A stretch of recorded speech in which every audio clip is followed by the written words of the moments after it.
What I'm going to do is we're going to kick it off by having everybody introduce themselves and talk a little bit about how they're currently farming and what's one thing they do differently in their garden when they're cultivating for resin versus cultivating for flower production. So I'm going to start it off right here with Michael Fang. Michael, you want to give us a brief introduction, where you're farming, how you're farming, and what you do differently cultivating for flower versus resin? Enough for Michael.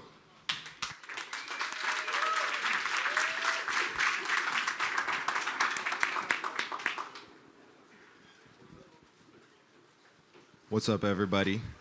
So I'm Michael Fang, M4K. I've gone by a few different names, but Gage Green Group is my company, and we had the Organic Cup and Third Eye Gathering and stuff like that. So if you guys are looking for genetics, Seed Bank International, legit genetics, that's all us. But yeah, I've been growing organically. I've actually grown every method. But I am now I'm strictly organic, and it's been this way for over a decade. Basically because I can't assimilate or smoke or breathe non-organic flower or resin for that long before I feel some kind of pain or discomfort, just become real sensitive. So all my food, all my consumption is 90+% is organic, or at least organically sourced, right? Just because that's the only way if you're trying to heal and have the best experience. So that's how I grow. I've grown with water only. I've done the no-till method. I've done full nutrient regimen, feed. I love it all. There's basically, depending on what you're trying to go for, what situation, I think. So let's just talk about resin and flower in terms of what I would normally do. I think with flower, I tend to push them a little harder because I'm trying to get, not really trying to get weight, but I'm trying to get a full expression of the growth of the plant material. Essentially, I'm trying to get the buds to swell at the end. I'm trying to get that full calyx development. I'm trying to get those calyxes to close up. I'm trying to get all the pistils to reseed. It's a lot of it's the aesthetic appeal. Obviously with resin, you can harvest it a lot earlier. But on that regard, I just had this conversation with my friend. When I'm using a lot of benefit, the proper compost teas, the lactobacillus, the purple bacteria, and everything is sound in the garden, I actually don't see a lot of ambering, if at all, on a lot of my plants. And it's just even week, final week, the plant is fully developed. It's rock hard. It's faded. It's fading. You're not going to take it any longer. But the resin is still pretty clear. And I've never figured out if that's good or bad. But I grow OGs that have a heady effect and are uplifting. And so it's changed the dynamic of how certain flowers respond, and then changed my perspective of how long I can take this flower, and etc. But anyways, that's a little gist of what I do. Everything we do is natural and based in nature, and I think that's the way to go. So thanks everyone for being here. Thank you, Michael. Little Lake Valley Seed Co. has been around for probably a lot longer than you guys know. Taylor's been working on resin production in this space for a really long time. He's not one to brag or talk about himself, but he's been involved in this and pushing this forward for a really long time. And I've got a tremendous amount of respect for Taylor and what he's done and what he continues to do, not only with his seed line, but with his resin production. He's one of the hardest working guys I know. He's one of the only guys that makes me feel lazy. And yeah, so I'm gonna pass it off to T, but shout out Little Lake Valley Seed Co. for hooking you guys up with a single pack of seeds here. How you guys all doing? Taylor, Little Lake Valley Seed Co. So I want to start with saying sorry if my voice gets a little messed up. Did a lot of dabbing when we got off the plane, didn't sleep very much, so voice is a little haggard. So one of our sayings, thank you guys for all coming and purchasing a ticket and supporting Jameson and everybody else that is involved, like Mission Hill Melts, Adam, Hannah. They did such a wonderful job putting this together. So thank you guys so much for coming out and participating. It's great. And so, like, I am the president and CEO of Mendocino Native Naturals Corporation, and I'm also the owner of Little Lake Valley Seco and the owner of Black Market Donuts. And so my methodology with growing is producing as much as you can self-sustainably on your property. So all the compost teas I use, I make all my own compost. I produce all my own worm castings on the property in my own worm bins. I have different breeds of worms in different bins because they produce different types of castings, and they also live at different levels in the dirt. So they eat different things. So you can so for instance, like blue African worms live really high up in dirt. So you can put a lot of things in there that are very slow composting, like horsetail, and get a lot of natural silica to be able to put in your compost teas. Then you got like red worms that live really deep. So stuff that's fast composting, you want to put in there, in those types of bins. And so what I do is I take my worm castings, and you might have seen the episode on YouTube that we have, that I take my worm castings and I spread them around the base of the plant. And I got this off of Kona coffee growers off of the island of Kona in Hawaii, where they would take just worm castings and spread it around their trees. And I was like fascinated. I was just like, what? Like, this is all you do to produce some of the world's best coffee? You just spread worm castings around the tree? So you make a base, and they told me don't spread it too close to the actual base of the tree because it will like burn and affect it. You want to make like a 2-foot ring around like the base of your plant with the worm castings. And I produce all my own ferments on the property.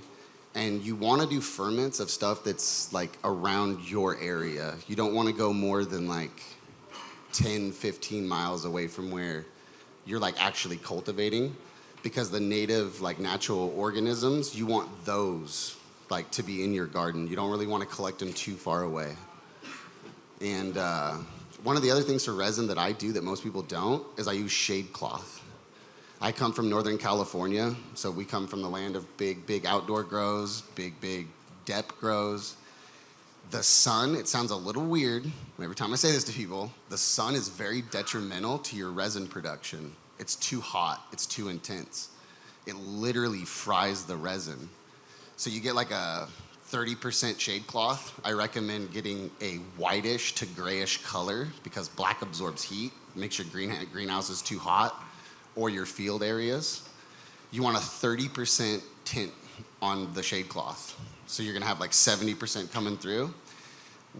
You guys ever notice when you have a dep in the winter, you do a dep run or you have an indoor run and your resin's just completely lighter? You get cleaner resin, all that kind of stuff. That's coming from like the sun. The sun is literally cooking your resin outdoor. Now, if you're going indoor, shade cloth isn't a thing. You just turn down your lights, your ballast, and you're good. But if you're gonna grow outdoor, you wanna run shade cloth. And it produces like, even for flower, like you guys that are growing for flower and have batches that aren't for resin, this makes your flower that light lime green where you don't get that super dark. And then like shade cloth is one of the biggest secrets for people who grow for resin, like in my opinion. Thank you guys. That's fire. That's some fire insight. So I first met Josh Sneedsland 5 or 6 years ago when I reached out to him to help me on a site assessment in the Caribbean that I was looking at. And ultimately that project never went anywhere, but Josh had an incredible impact on not only the trajectory of my career and where I wanted to take things, but my life in general. He turned me on to a book called The One Straw Revolution by Manasobu Fukuoka, and really turned me on to dragonfly and regenerative farming and biodynamics and all that stuff, and really sparked that fire. So, I've been able to, maintain a really good friendship with him, and I'm proud to call him a good friend. So, anytime this guy speaks, I listen. Give it up for Josh Sneedsland. Thanks a lot, buddy. I appreciate that. Yeah, so basically what I do, and you're going to find a common theme with a lot of the folks up here is that I specialize in living soil systems that are with the main focus on kind of biologically, the fertility is ran by the biology. So biologically driven fertility systems where we literally focus on just the biological fraction, not paying a lot of attention to the chemistry, really following kind of Dr. Elaine's INCAM's methodology of just really, as long as you focus on the biological activity and make sure that you've got the right quantities and the right, the right types of biology present in your system, you're going to be able to cycle nutrients. The plant will be able to cycle nutrients for itself, utilizing that kind of minimum input system. And so what I've found in the systems that I put together is that the more variables I can eliminate from cultivation systems, the easier they are to establish SOPs for scaling, for just reducing, the possibility for human error. So simple automation systems like blue mat systems, and I know a lot of people, they're kind of a love-hate relationship with that particular watering system. But I firmly believe you get it dialed, that eliminates a huge variable. So I really try to eliminate variables everywhere I can. So if you've followed me or paid attention to any of my work up to this point, you'll know that I don't do any ferments. I don't hate ferments. I think they're extremely valuable, and they certainly help the garden. I've just found ways to explore cultivating by stripping away as much things as possible and just letting the natural process kind of take place. And what we found is that there is the myth of reduction in yield, has been disproven time and time again. The myth that you just have to sacrifice quality if you're, using organic methods is just kind of once again disproven. And what we found is that when you allow the plant to interact with the soil in the way that it was designed to interact, you end up getting the maximum genetic expression of that particular cultivar. And so we've found side-by-side tests with regular nutrient ran lines, and I've ran like Granddaddy Purple forever when it was really popular, ran it in salt systems, turned around and ran it in a living soil system, and the terp profile was entirely different. Same mother plant, same genetics, same environment. Really just was the difference between soil and like a deep water culture system, and the expression was vastly different. So, I think from a hash maker's perspective, exploring those things is really good. I think a lot of times with the regenerative or the kind of the organic, quote unquote, organic community, you can really get this kind of a holier than thou, or because people are really, really very passionate about how they cultivate their resins, especially when it's organic. And you really don't want to it can turn people off, right? It really can. And so I think that, having some compassion and understanding for folks who are cultivating it with salts, and I know lots of folks who are using salts and are doing really good work. So I'm not one of those folks that's just organic or nothing, even though I would like to introduce the concept to folks to maybe explore. So if you're using salts, maybe explore with a living soil bed. See the differences that you're going to experience with your own two eyes and your own sensory organs, not just looking at somebody's pictures on Instagram, not just taking their word for it, but fucking do the work and just check it out and see. I challenge you, see where you can reduce variables, see where you can reduce things that you're doing in the grow, and I guarantee you're going to find that the more you learn how to just be an observer, a conscious observer, and when to step away from the garden and let the garden be a garden, you're going to be rewarded abundantly with that practice. So. Appreciate you, Josh. I think we all know who the next man on the mic is and the impact that he's had in our community. I consider him like a grandfather. Like if I have big problems, I'll go to Papa Kaya and tell him about them, and he'll usually have a solution for me. So I'm really proud to call this dude a friend. And one thing about Kaya is not only does he have the respect of the community, but he's a successful businessman in Washington, with a really successful business. So he's succeeding in a market that the majority of people are failing in right now and putting up numbers. So I think that Kaya's again one of those people that, when he talks, we should all listen, and no matter how quiet he speaks, we better lower our volume to listen. So big shouts out to Kaya and big respect, man. Thank you. At least he didn't call me Papa Smurf. I'm Ross Kaya Paul. I'm from the Kitsap Peninsula up in Washington, which is kind of an hour outside of Seattle. And we have a rec farm that's a tier 3, so we can do pretty big cultivation. We do indoor, outdoor. We specialize in solventless hash. And I do seeds. I've been breeding for quite a while. And I don't know. As far as what are you doing cultivation-wise differently when you're producing for resin, Kaya? Yeah, so number one thing is we run different genetics. I mean, the stuff that I'm running for flower really doesn't hash well. It's got secondary terpene type stuff. It smokes great in joints, but it just doesn't hash well. The flavors don't translate well. So I think running the right genetics is super crucial. I'd say that's like the top thing. Good point about aesthetics. When you're putting out flowers, people shop with their eyes. In Washington's market, you can't smell what you're buying even.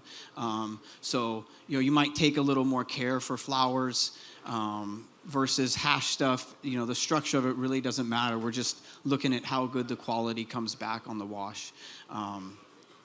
We grow basically one way across the farm. Even indoors, our beds, which guess what? You can grow indoors in beds on scale. Don't let anybody tell you you can't. And there's other people doing it like way better than anybody up here. Green Life out in Vegas is like the Steve man. Cantwell, you guys want to he's figure it killing out. it. It's incredible stuff. But creating those soil profiles and growing them in living soil, getting your biology up. As far as when you're washing stuff, those plants have a better cell structure. They stand up better in the wash. You're not going to get green out.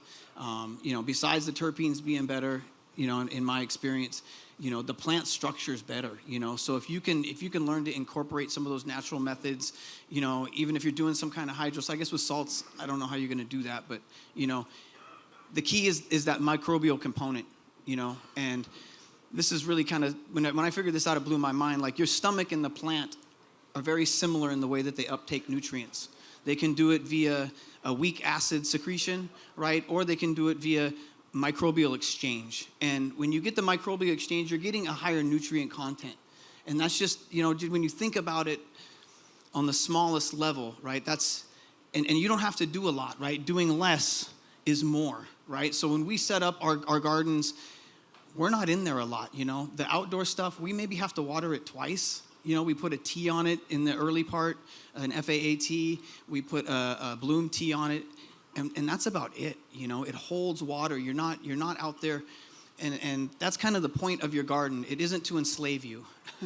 The farmer should have time to go and meditate, and go swimming, and talk to his friends, and have a life. And then you bring that good energy back to the garden, And if you're in a situation where you're feeling stretched, maybe you're doing too much. Master Cho says you can garden as big as your heart is.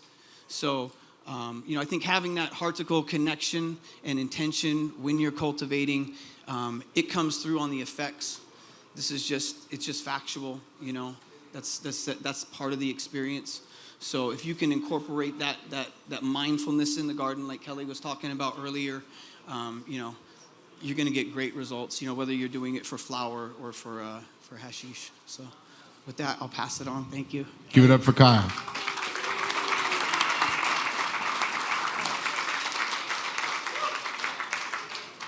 Kelly, you've been working with the plant for multiple decades and are a pillar in our community since I've come into it, and somebody that I look up to and also look for guidance towards.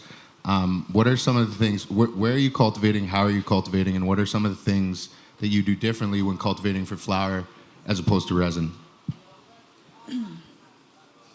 Well, I think most importantly,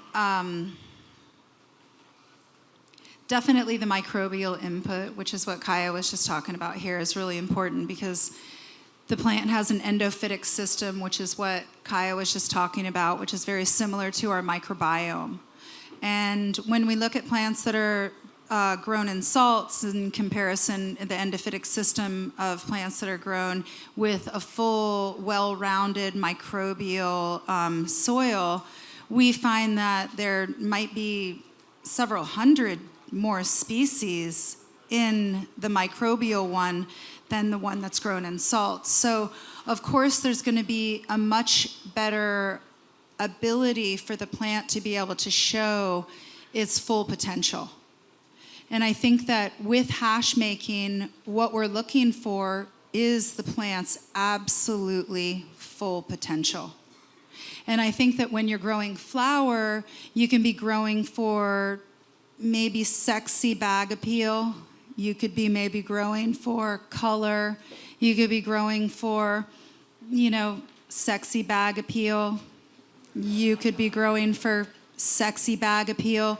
So what I'm saying is that it's a little bit more intentional when we're growing for those crystals.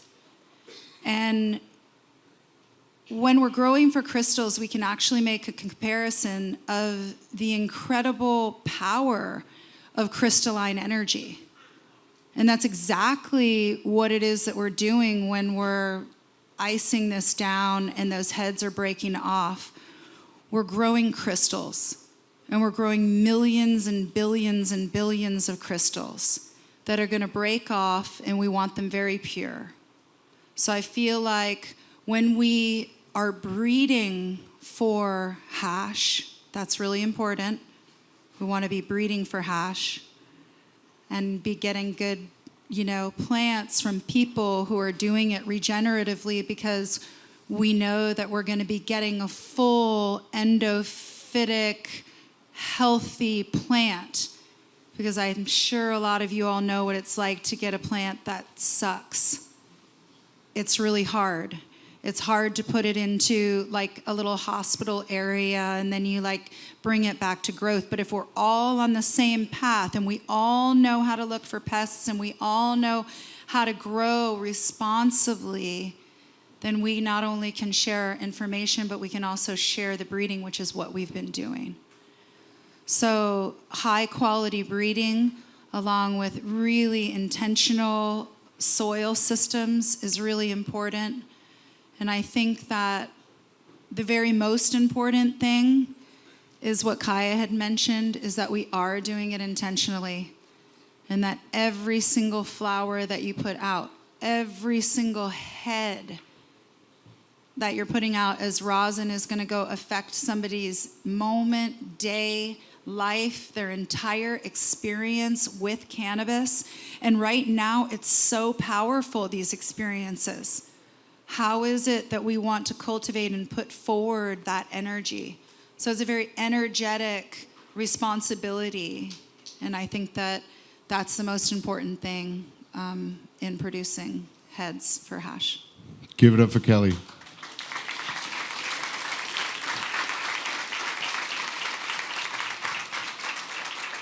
I have not had the pleasure of getting to know Ganja Gill very well, but I do know the respect that he holds from the elders in the community. And it has been, without a question, my search to hunt him down and get him on these panels, and I've finally successfully done it. So give it up for Gil. Let's hear from Gil.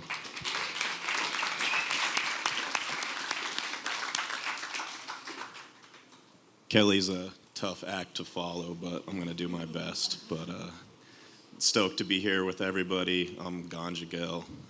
Everyone knows me as Gil. Icewook is my hash thing. It's not really a brand or a business to me personally. It really is a lifestyle. I love cannabis. It's shaped my path and what I've done with my life and introduced every important person I have in my life to me, including all these people on the stage and a bunch of people out there. So I'm forever grateful for cannabis and the opportunity it's provided for me and the lifestyle that it's created for me.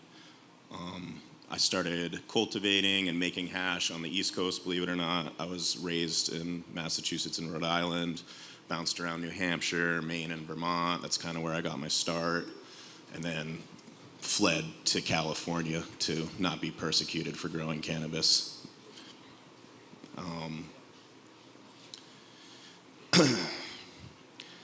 It's hard. A lot of the things that people said I agree with, but at the same time, to me, this is going to sound rude, but growing cannabis is really not that hard, and neither is hash making. It's pretty easy, you know. It's all about environment. I live in California where the environment's really good to grow cannabis, so it's easy. You know, I grow outside, I grow in greenhouses. It's a good spot. And if you're growing indoors, I do that too. If you dial your environment, you know, you have a good indoor environment. Cannabis is intelligent. It's gonna do its thing, you know. I think where a lot of people go wrong is they have a heavy hand, and I've been that person. I've done like Mike said, I've grown weed every which way. I've done it all the wrong things, a little bit of right things, but it's not that hard. It really isn't, you know. Cannabis is smart if you can get that relationship going between the plant and the soil, and they're communicating with one another, and you kind of just step back. It's going to do its thing. Resin harvesting showed me that. You know, I used to try to do too much, and the resin was affected, as people mentioned, you know, but as soon as I kind of pulled back and really just kind of embraced the soil, stopped tilling it, stopped messing with it, stopped putting too much into it, the resin began to shine, and the proof's in the pudding. You see it happen. So it's really important to kind of just, like, in my opinion, let it do its thing. You know, if you're pushing it, you're just going to bulk the flower, like Mike mentioned. Like, that's not what we're really trying to do. You know, is if you let the resin shine, it will. You know, it just does its thing. You know, that's what cannabis wants to do. That's literally what it's trying to do. It's trying to protect itself. It's going to resin up like that. The flavors will develop more. So that's really, to me, the best thing you could do if you're trying to grow for hash. I have friends who are, you know, crop steering like crazy indoors, you know, trying to get that 4 pounds per 4x4 area, and like it makes trash hash for one, but like that's not really the goal. I'm really trying to grow grams per square foot, and that's the difference, you know. Like, it's all about surface area.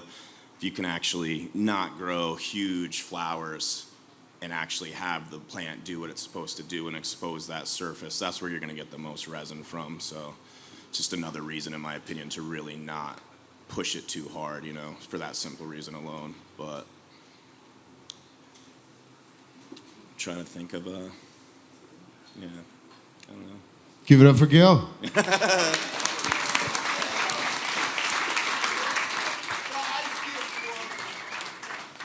All right, so where do you guys want to take this? Like, this is for you guys. I see some people taking advantage of the notepads. Does anybody have any questions? Cultivation related questions for the panel. Let's go high tide. We're gonna definitely touch on that later, but definitely on a different panel. We want to strictly stick to cultivation related questions for this panel. We got homie in the back over there.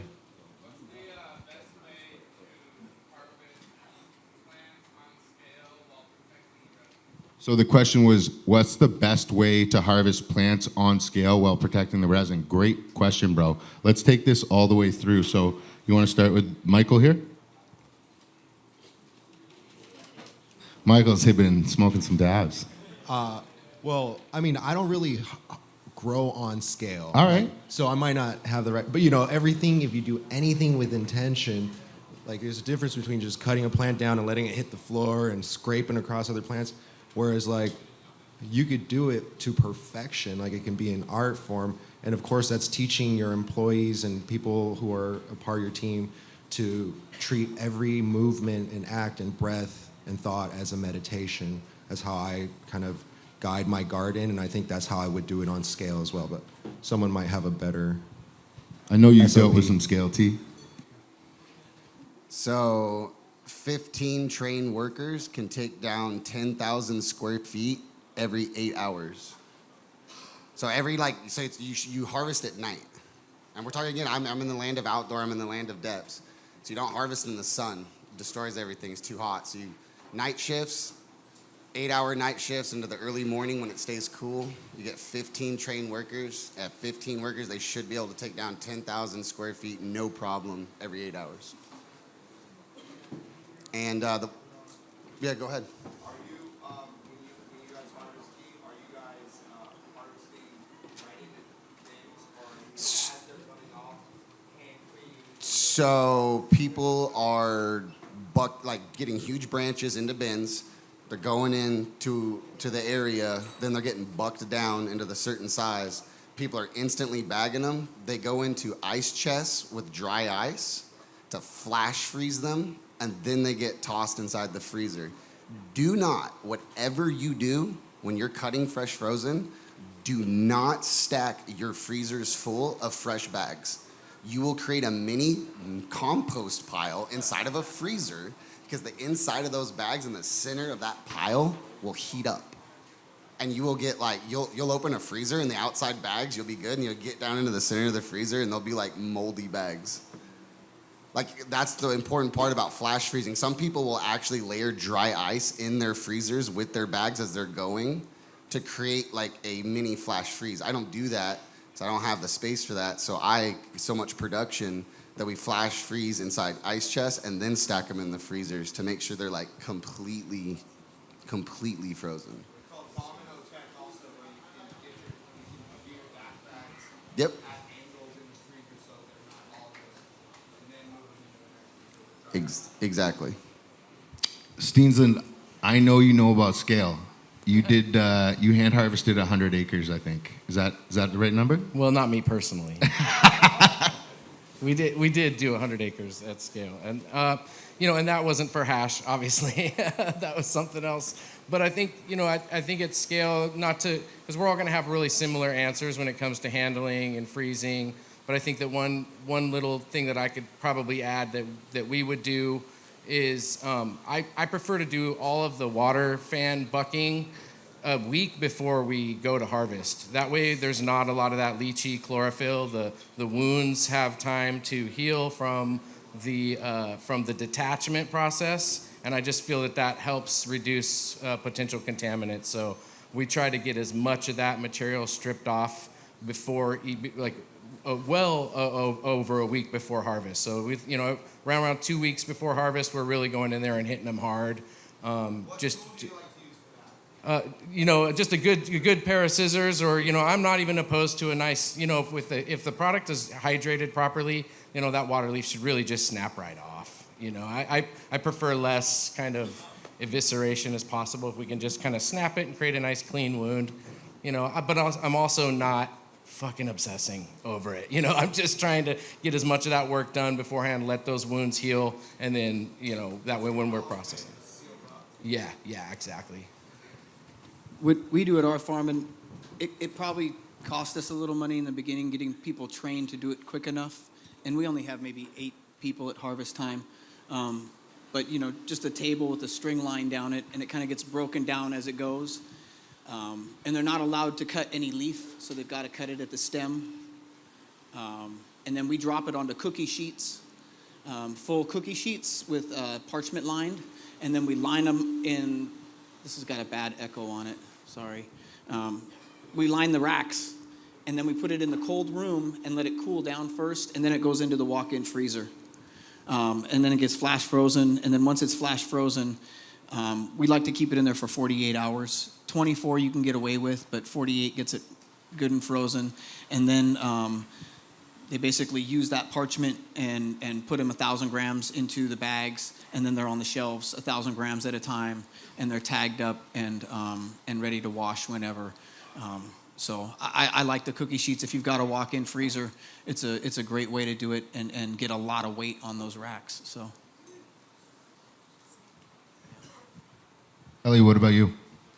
I think that when we're talking about plants at all, and we're talking about medicine, we're talking about set and setting, and that's really what everybody is talking about here. So when we're harvesting the plant, we're really talking about set and setting and how we're going to be treating that plant. What is it that you want? A lot of people do dry hash making, air drying, and some of the best hash that I've seen in the industry right now has been, air dried hash. and rosin. So there's lots of different ways that you can do it, but I think that it's really important to be intentional and think about it before. Because if you're going to be harvesting 500 pounds, then you got to know how you're going to be drying it. You got to know how you're going to be freezing it, because one of the biggest downfalls that Oregon, California, and Colorado and Washington had was harvesting. It wasn't growing the plants, it was harvesting the plants. So I think that, in harvesting, the most important information that I have for everybody, or advice that I have for everybody, is to make sure that your drying facility, your freezing facility, the people that you've hired are capable to handle what it is that you grew. That's number one. And and whatever it is that you've decided, whether you're going to do it drying or you're going to be doing it, frozen right off of the stalk, just really think about every process and all the way through, because each one of those crystals are clear and clean, and you want to make sure that there's no dust, residue, residue of bad energy too. Make sure that all your workers are just stoked to be there. And if anybody's not stoked, then take the day off, because this is like awesome. This is like the day that we've all been waiting for the whole freaking year. And maybe some of us who are breeders have been waiting 5 years for it. So it's a day of celebration. And that's really cool to think about that, and celebrating the crystals as they're coming off. Also, I like to harvest early in the morning. And I guess early in the morning means, before the birds go, because, when you're doing it to scale and you've got a lot of plants that you've got to take down all at once, you're starting in the dark. And then as the sun hits, you're done for the day. That's about it. Gil, what about you? I think the biggest problem with harvesting on scale is you're growing weed on scale. Everyone's growing like way too much fucking weed these days, like genuinely. Like, even now, New York, it's like, you guys are all growing weed. California is trying to sell all our weed there, dude. Like, come on, you guys are growing way too much fucking weed. But seriously, I've grown weed on scale, and it sucks. It takes all the love out of it. We're all different. I'm just not that ambitious, so teach their own. But it's this weird thing that I don't know what else it could be. But I've given the same genetics to my friends who grow acres and then done it at my place, and the difference is ridiculous. And again, I can't even say what it would be other than just the fact that they're cultivating on scale. That's like the biggest problem. But when it comes to harvesting, it's kind of straightforward. You're trying to get it in the freezer as quick as you can. I do fresh frozen. I don't personally dry material, to each their own, but that's not really what I'm doing. But you're trying to get it in the freezer as quick as possible. And the more you have, the more workers you have, and the more complicated everything gets. And then it's really this dance where I've seen 100 people chopping fresh frozen at one time. And it's cool, you know what I mean? There's a way to do it, and some people are really successful at it. But a lot of things come at that scale. I would start doing smaller bag amounts, like Kaya mentioned 1,000 grams. That's what I do. But like, if you're doing it on that scale, I think you should do 500 grams. Something that I thought about is I like to keep my bags open. Don't vacuum seal them. It's like the worst idea ever. I see people do it and they do it lightly and they're like, no, it's fine. I'm not recommending it.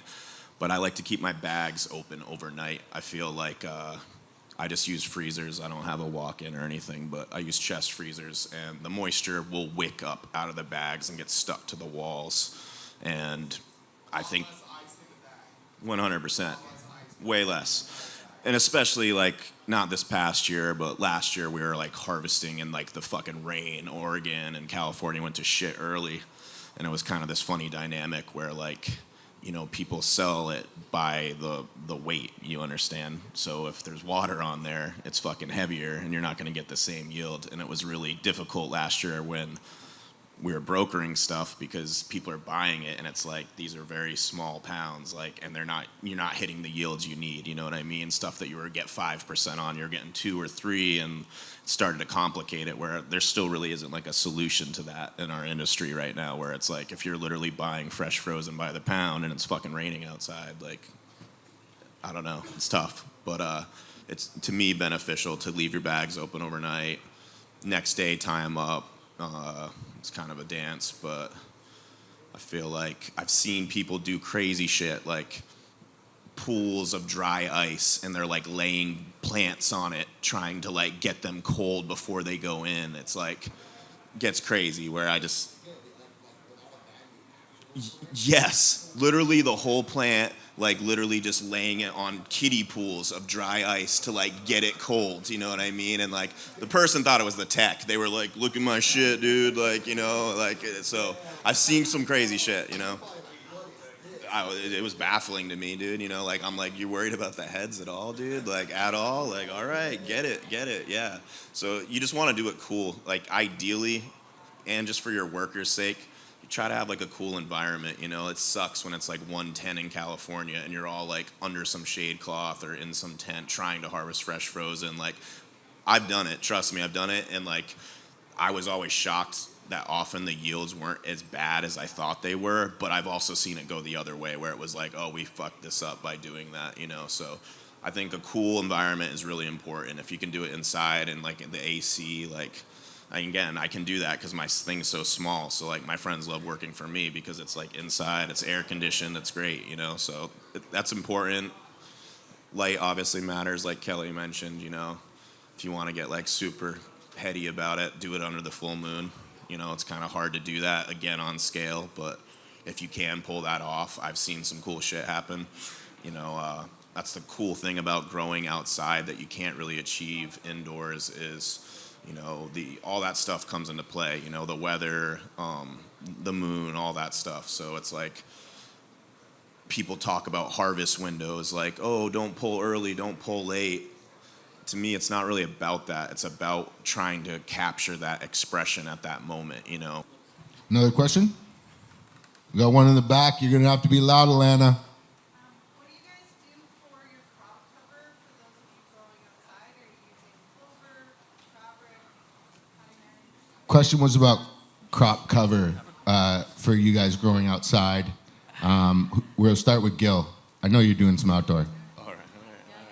I was gonna let Kelly do this. This is like her specialty, I feel like. But I used to plant cover crops, and then if you don't really like till your beds, native stuff will kind of repopulate itself. So like what I have in my area is like dichondra and chickweed grow like crazy, and I really like those because they're super low lying. You don't really have to till them.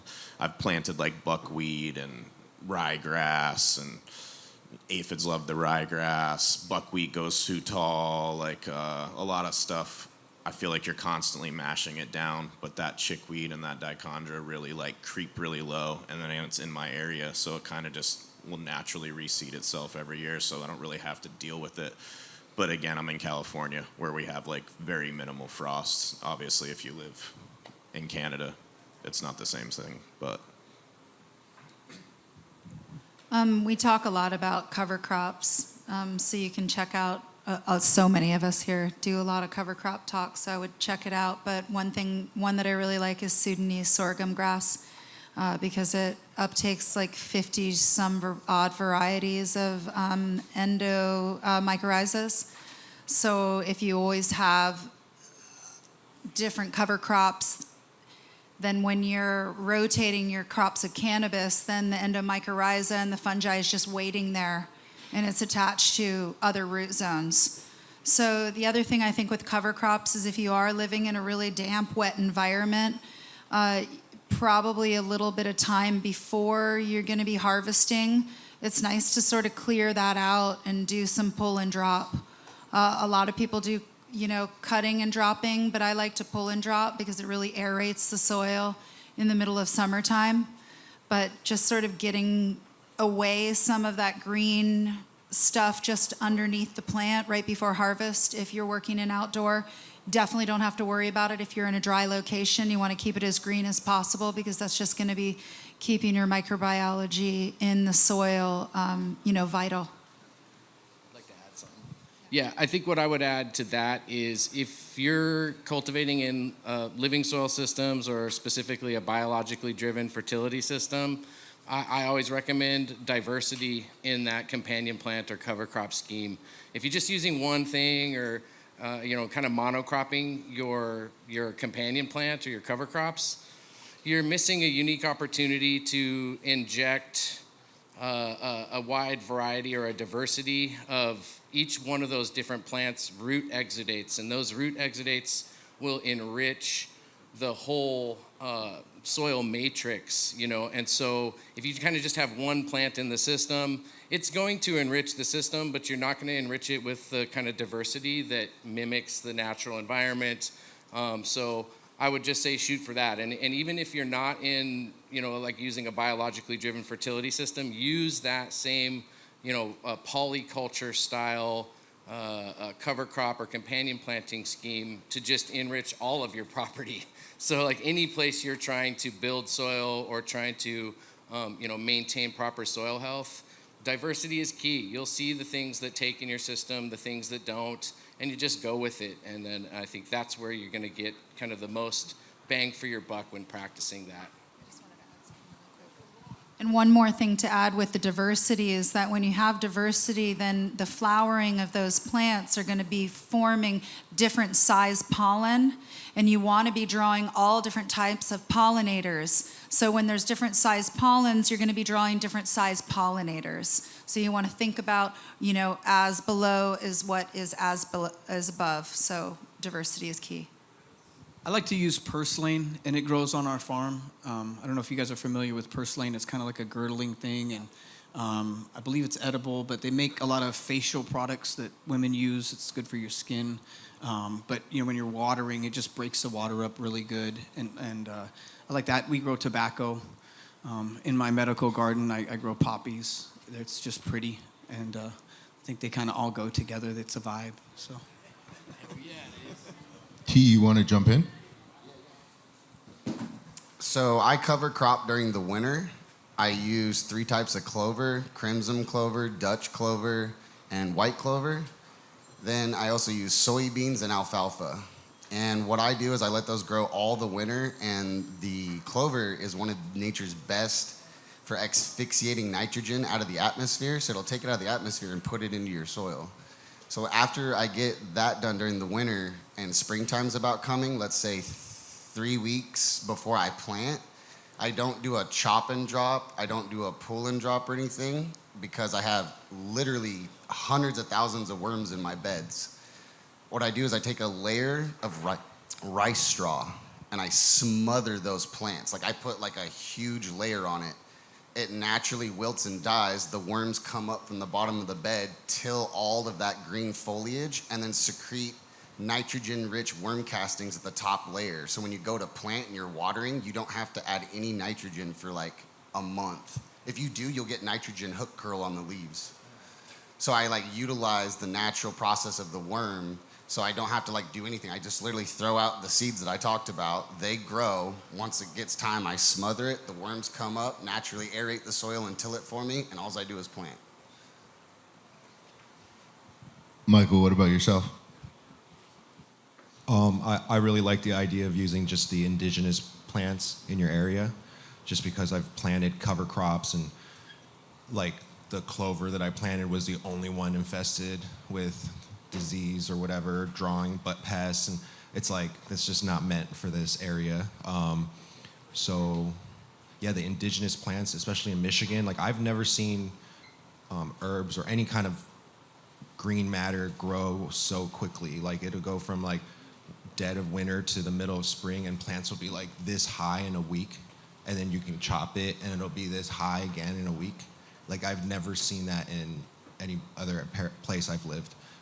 But yeah, there's just so much. It's all made for the environment, all the nutrition, the microorganisms, and it's adapted to your region, just like the indigenous microorganisms. So I think that really makes a lot of sense. And yeah, we have every herb in our yard. We've never, obviously sprayed any chemicals. It's like a tropical paradise, super lush. We have every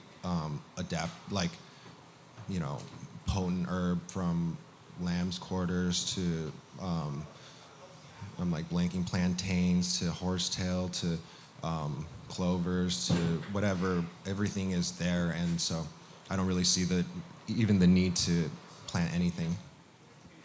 If I could just add, in our gardens we use worm towers. So basically in the beds, I think each bed is maybe 10 feet, 12 feet, and then in each bed we'll have maybe two, it's basically like a PVC pipe, and then you can, if you're pulling off your leaf or you've got stuff to compost, you can put it in there, put a lid on it, right, and then the worms can get to it, but you're not going to have issues with gnats so much or different kind of pest pressures that might come from having that, especially in an indoor situation. So that's kind of a cool little deal you could try too. We got time for a couple more questions. We got one from MTS Farms in the back. So for anybody growing indoor in beds, what's your pest mitigation strategy if you're finding a pest already in your bed, like a big pest or idea?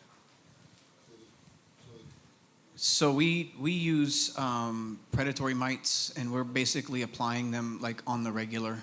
And in the soil, like we're using nematodes, rove beetles, which are awesome. Their little larvae will get in there and eat everybody else's eggs. And they're very hardy. I've turned them loose on gnat infestations and like literally saw like a war going on, and they just wiped them out in a matter of days. But if you're staying up on top of it, you're generally not going to get a pressure to the point where it's affecting your yield or causing like a major issue. So. I'll add to that. Yeah, I'm going to double up on that. What we do in commercial settings, especially in living soil systems, is we just flood that system with beneficial biology. I mean, a ridiculous fucking amount. Like whatever the recommendations, whoever the insectary, we like 6 times it.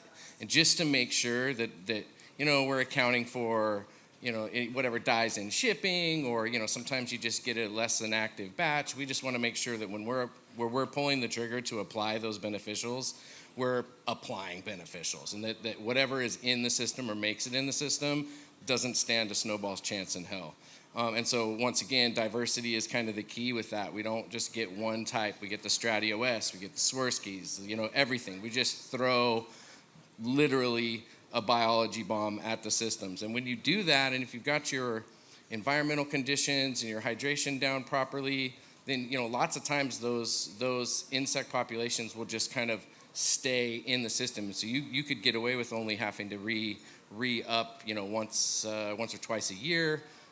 We do move into we do like to do foliar applications of simple essential oil type preventative sprays. That helps a lot in early veg. When we move into flower, we definitely switch to some kind of satchel type slow release, just so we can maintain proper canopy coverage when that happens. And lastly, I would say that from my direct experience and from work like from Dr. Tom Dykstra, when you have a plant that's running optimally and is in optimal health, just like a human or any other creature that's running healthy and optimally, you're going to have systems kind of baked into your hardware that'll allow you to fight off disease and pests. And that's simply the case with plants as well. So, Do you want to go into that, Josh, a little bit with bricks and take us? Yeah, it's a Let's slippery do it. slope. Let's go. It's a slippery slope. But I think that it's kind of a hot topic amongst cultivators. That when you get into bricks levels and measuring bricks, which is basically just a measure of complex carbohydrate in your plant tissue, and that somehow correlating to how efficiently your plant is photosynthesizing. And so if your plant is photosynthesizing properly, has access to all the trace minerals and nutrients, it's going to be creating those complex carbohydrates in the system, which create thick cell walls, strong cell structure. When the plant is devoid or nutrient imbalanced or deficient, it's going to create like a simple single chain carbohydrate, which creates weak cell walls. Fluid then leaks from the cells, the plant ferments, and a lot of the insects are tuned into that fermentation. So there's another really good book by Andrew Callahan, I believe. It's called Tuning into Nature. It's a deep fucking dive. It's kind of a dry read. But if you're into kind of what's going on with insects, they really dive down into the insect antennae and how they're actually visualizing plants that they want to eat. And so people like Tom Dykstra, John Kemp have done work where really for a long time we had this kind of hate relationship with all of these what we consider destructive insects. But what they're finding is that they're really just nature's garbage collectors. They're there to consume the plants that higher order creatures aren't fit to consume. So if you've got a field, a crop that's deficient in trace minerals, and you're eating those constantly over time, and your family is eating that for generations, you're eventually going to be deficient in that, whatever that nutrient is. So there's a biological service that's being done by these insects. So if you have, and so it's like somebody like John Kemp or Dr. Arden Anderson would say, which really hurts a lot of feelings and ruffles feathers, but if you have insects on your plants, predatory insects, mites, it's because it's garbage. And the plants are trying to consume that and get it out of the system because it's not safe for higher order creatures to consume. So without going really too far into that rabbit hole, I'd say look up Dr. Tom Dykstra. He's got a lot of YouTube information available directly related to bricks and plant health. And then, look up John Kemp's work with advancing ecological agriculture. A lot of really, really good information and deep rabbit hole to go down in relation to bricks and plant health as it relates to insect and pathogen resistance. So. Anyone on the panel? Yeah. Go ahead, Gil.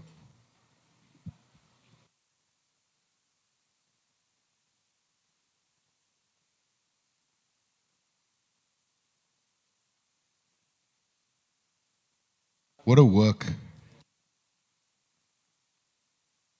Sorry, brother. Sorry. Yeah. I had the luxury of working with Steve Cantwell at Green Life Productions a few different times, and he really is water only. I've searched the whole place looking for nutrients and pesticides. I've never seen anything there. He is really about that life, and he never sprays really. And I wondered how do you have 30 cycle beds that you haven't really flipped the dirt out of? And I don't think it's a secret. I'm pretty sure he's posted it, but he uses a blowtorch. He literally walks around with a propane tank and a torch. Obviously, probably not with plants in there. Maybe to treat a hot spot or something like that, but predominantly in between runs. And again, it's kind of like a scorch the earth mentality, last case scenario. But if you got a hot spot in your beds, it's hit it with the blowtorch. You can definitely do it. He's got burn marks on all his beds, and I think that's cool. I think I saw him he'd pot those plants and call them trap plants, and then he'd take them just outside his facility and he'd blowtorch them outside the rooms. I think I saw that interview. Totally agree, but I've walked the rooms, I've seen the burn marks on the beds, I've seen him do it, he's doing it, you know what I mean? It's real, it's part of his regimen for sure, for sure. And I know Grassroots was developing beds for him, and he wanted them to be flame retardant, but they couldn't make it happen, not in an eco way. Yeah, without toxic stuff. So, but he's doing it, dude. He really is. And that burn tech is just for the very top tiny centimeter. And the reason why he's also doing that is because they don't allow him to lop and drop in Nevada. So he's sort of oh, well, if they're allowing me to grow it, then I'll just burn the top. And it really is great for pest management for indoor use. Awesome. Anyone want to jump in on it? Yeah, go ahead, T. What is that water? Is it Keegan water? Kagan water? Kangen. That water. So I have a really, really hippie ass cousin back home, and he's just all about that water. You go to his house, he wants you to brush your teeth with it, right? So we need to do some IPM, and he's like, let's use the Kagan water. So we started doing our IPM solutions in that. Bro, no bullshit. You can almost spray that on a plant by itself, and it'll take away PM. It's the craziest shit I've ever seen in my life. We started spraying that, and it was we went over to a friend's house that had an infestation. We sprayed it once. We went back a week later, and 3/4 of all the shit was dead. All the mites, everything had just died. The PM, and we came back, and he's like, "Did you bring any more of that stuff?" So it's that. Yeah, but that water you can use it by yourself. But if you make your IPM solution with that, it's like the Holy Krishna. No joke. I'd like to add, when you're taking clones, right? When we're washing hash, it's mechanical removal, so you can mechanically remove bugs just dipping your clones in water cold water when you cut them. Give them some dip, and you're going to knock off, if there's some bugs on there, you'll knock them off. So that's a great, just using water. You don't need anything special. That mechanical action will knock off most bugs, and then you're not really having an issue later on. So. Last question for the panel. There you go, right in the front. So I know T, you were preaching shade cloths. Do you think it being a little bit cooler and more humid here, like in upstate Western New York, you'd still preach using those, even like with the intensity being more intense in California? I think you guys are far enough north up here that I don't. Do you guys you've been to California? Do you guys get the intensity of the sun like we do in Northern California? You don't need them. I wouldn't. You don't need them Yeah, up here. I wouldn't No. think you would need a shade cloth up here. Yeah. There you go. This is my first time in this area, so I'm not familiar with your guys' seasons or anything like that. I can't.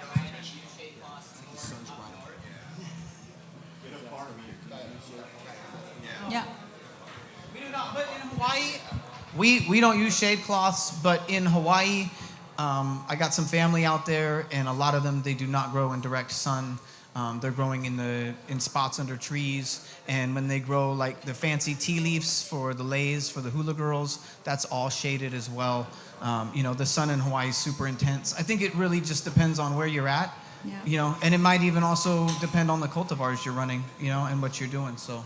Gil, don't you shade in the summer and not in the fall, right?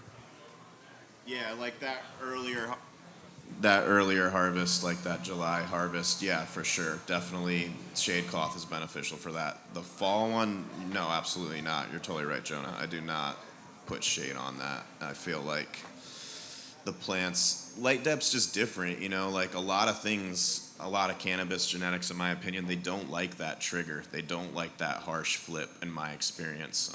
It's not like the best thing for growing cannabis or resin at all. So I feel like anything you can do to kind of coddle it, shade cloth, yeah, it helps with the depth. But that second round, like I used to go back and forth where I would like force.